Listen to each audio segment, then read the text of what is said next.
Salam sejahtera semuanya kepada para penonton tanya jawab yang berbahagia.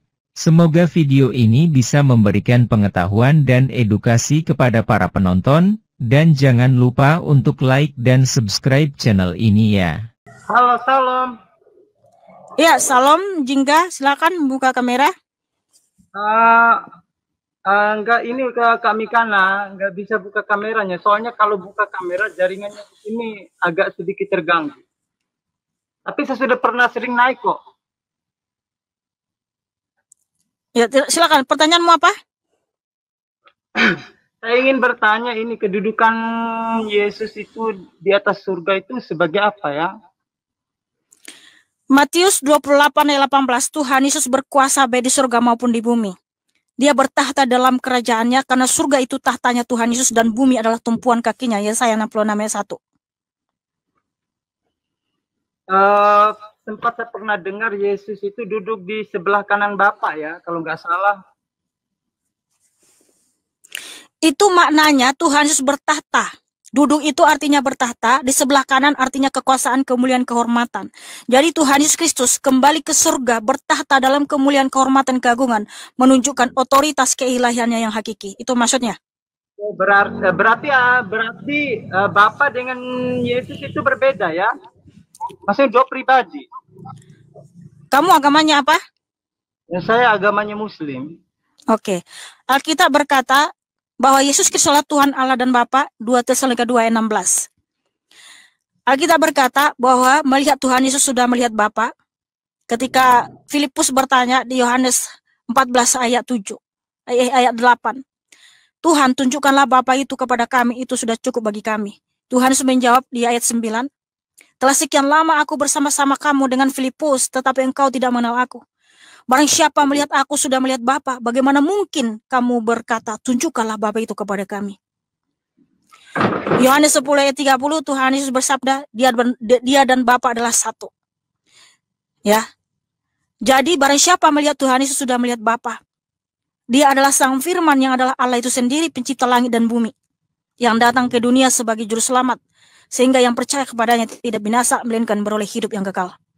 Ya, terima kasih saudaraku. God bless you.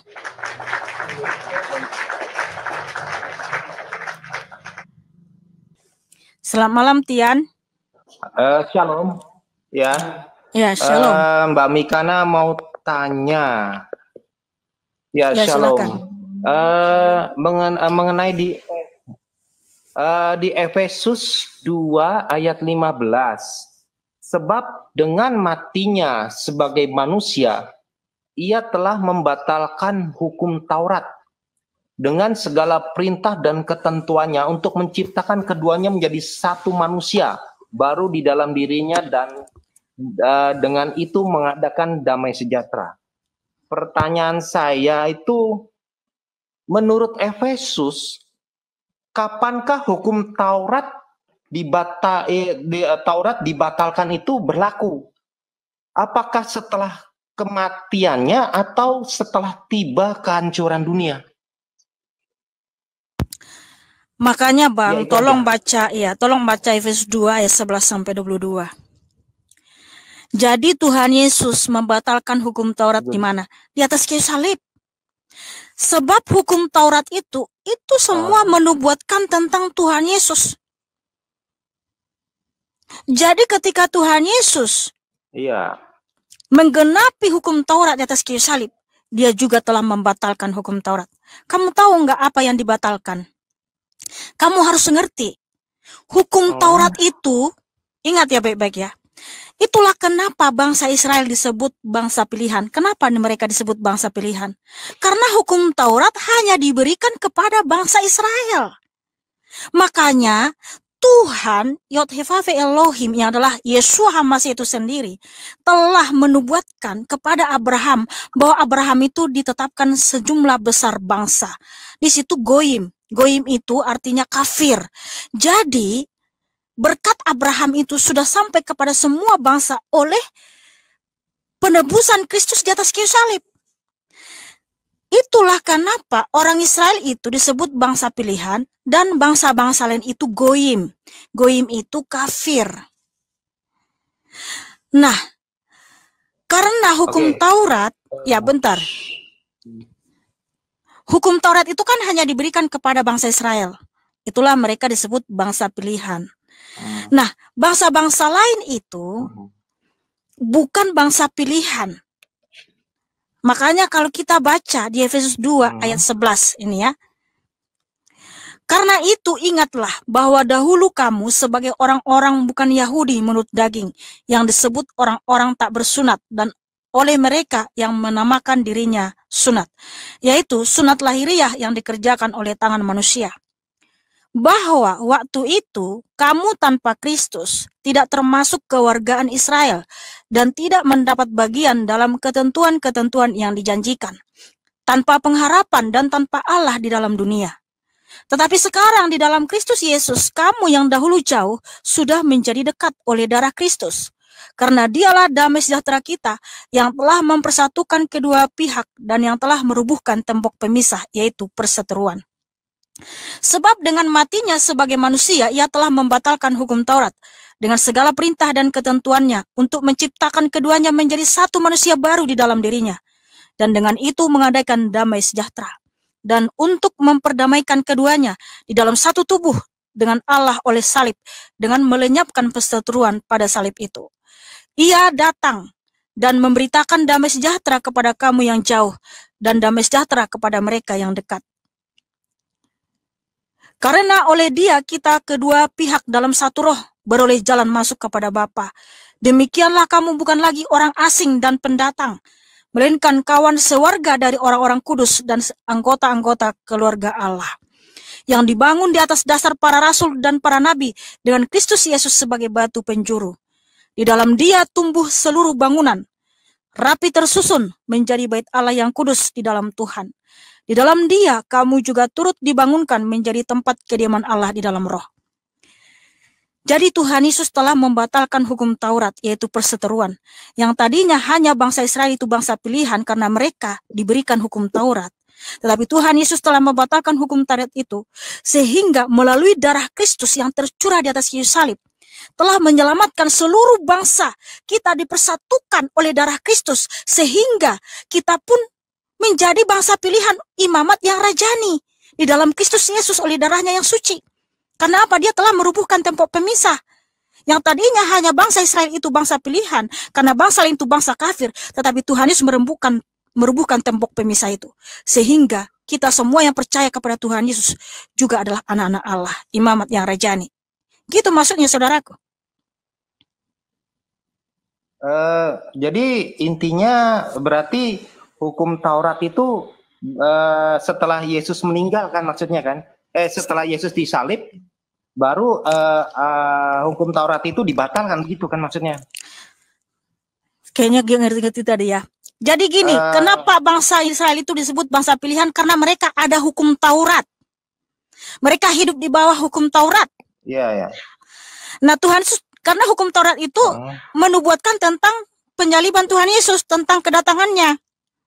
Nah Tuhan Yesus telah merubuhkan tembok pemisah, sehingga Dia telah menggenapi hukum Taurat itu. Sekarang kita hidup ya bukan lagi di bawah hukum Taurat, tetapi di bawah kasih karunia.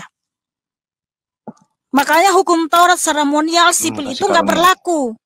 Sekarang kita hidup di bawah kasih karunia, bos. Bukan di bawah hukum Taurat seremonial dan sipil. Begini,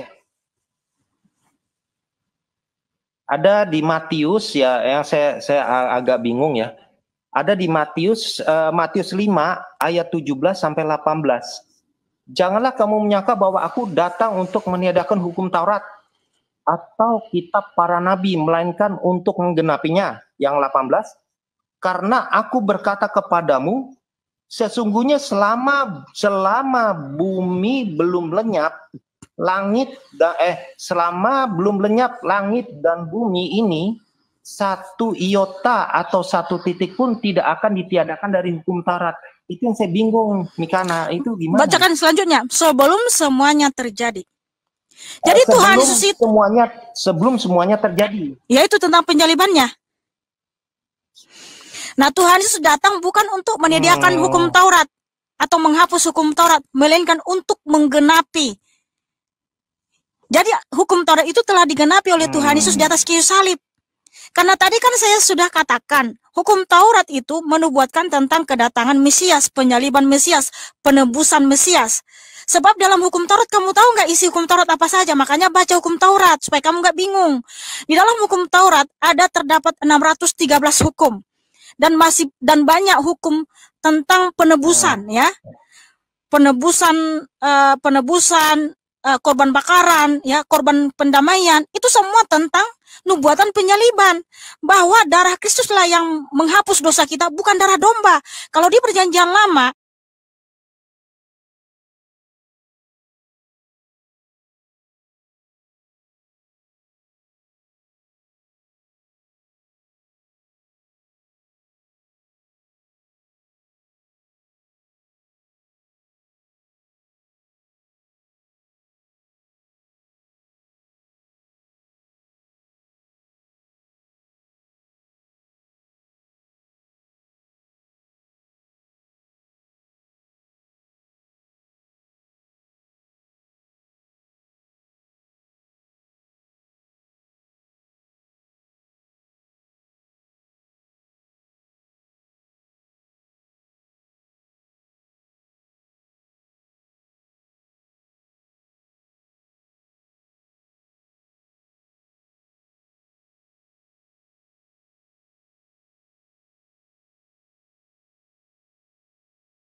Tindakan dari hukum Taurat gitu. Jadinya kalau kita dalam hidup dalam kasih karunia berarti kan sudah nggak ngikutin hukum Taurat kan, tetapi kita hidup dalam kasih karunia kan.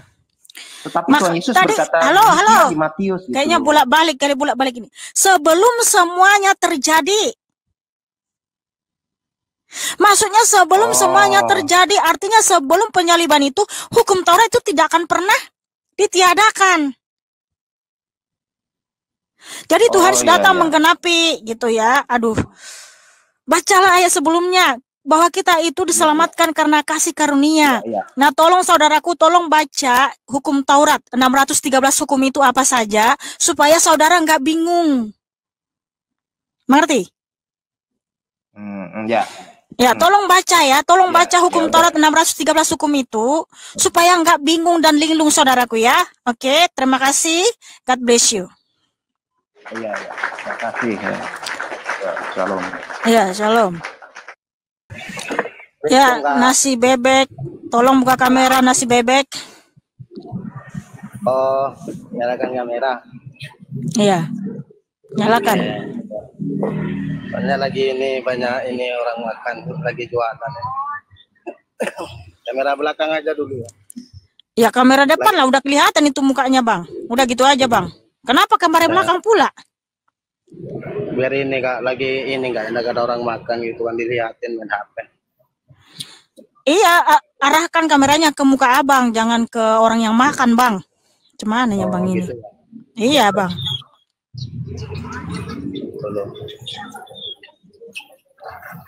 Aduh. Mau tanya ini Kak. Ya, silakan. Orang yang mengutus dan ya sudah pasti yang mengutus lah. Terus ini Kak, kenapa Kakak tidak mengikuti yang mengutus saja, kok lebih mengikuti yang diutus gitu? Ya memang saya mengikuti yang mengutus, itu Tuhan Yesus. Terus siapa yang mengutus Nabi? Siapa yang mengutus Nabi-Nabi? Terus ntar dulu. Terus pernyataan ini Matius ya tadi. Lupa ya. Matius 15:24 kayaknya kalau nggak salah.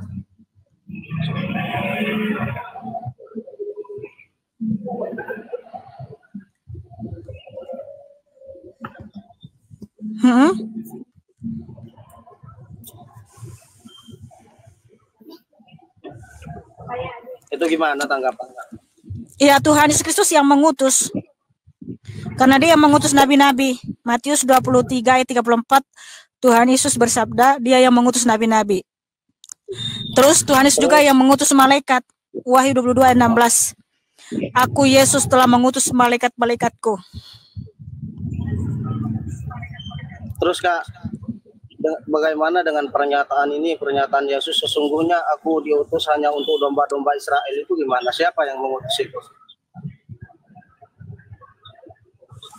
Ada kan di dalam Alkitab itu, sesungguhnya aku diutus hanya untuk domba-domba. Makanya tadi kan udah aku bilang, Bang, kamu itu jangan sorot orang lain. Ini TikTok ini sensitif banget. Kamu turun dulu, ntar naik lagi ya. Dalam video yang telah kita saksikan bersama-sama kali ini terdapat pertanyaan-pertanyaan tentang kedudukan Yesus di surga itu sebagai apa? Apa maknanya Yesus duduk di sebelah kanan Allah Bapa? Yesus dan Bapa itu satu atau dua kepribadian? Kapankah hukum Taurat itu dibatalkan? Untuk pertanyaan yang terakhir ini Mihana menjawab dengan panjang lebar tentang hukum Taurat yang dibatalkan oleh Yesus dan menjelaskan tentang pembatalan itu, tapi kemudian si penanya menyanggahnya dengan menyebutkan Matius 5 ayat 17-18, di ayat tersebut disebutkan Yesus datang bukan untuk meniadakan hukum Taurat, tapi kemudian Mihana mengatakan bahwa hukum Taurat itu ditiadakan setelah semuanya terjadi. Di sini maksudnya setelah Yesus disalibkan. Untuk perihal jawaban ini silahkan para penonton menilai sendiri masuk akal atau tidak. Silahkan tulis di kolom komentar untuk tanggapannya. Terima kasih. Jawabannya lihat ayat di Alkitab. Matius 28:18 Yesus mendekati mereka dan berkata, Kepadaku telah diberikan segala kuasa di sorga dan di bumi. Yesaya 66:1 Beginilah firman Tuhan, Langit adalah tahtaku dan bumi adalah tumpuan kakiku, rumah apakah yang akan kamu dirikan bagiku, dan tempat apakah yang akan menjadi perhentianku? Yohanes 14, lihat perikopnya di ayat 7-9. Yohanes pukul 10.30 Aku dan Bapa adalah satu. Efesus 2, lihat perikopnya di ayat 11-22. 2 Tesalonika pukul 2.16 Dan Ia, Tuhan kita Yesus Kristus, dan Allah, Bapa kita, yang dalam kasih karunia-Nya telah mengasihi kita dan yang telah menganugerahkan penghiburan abadi dan pengharapan baik kepada kita.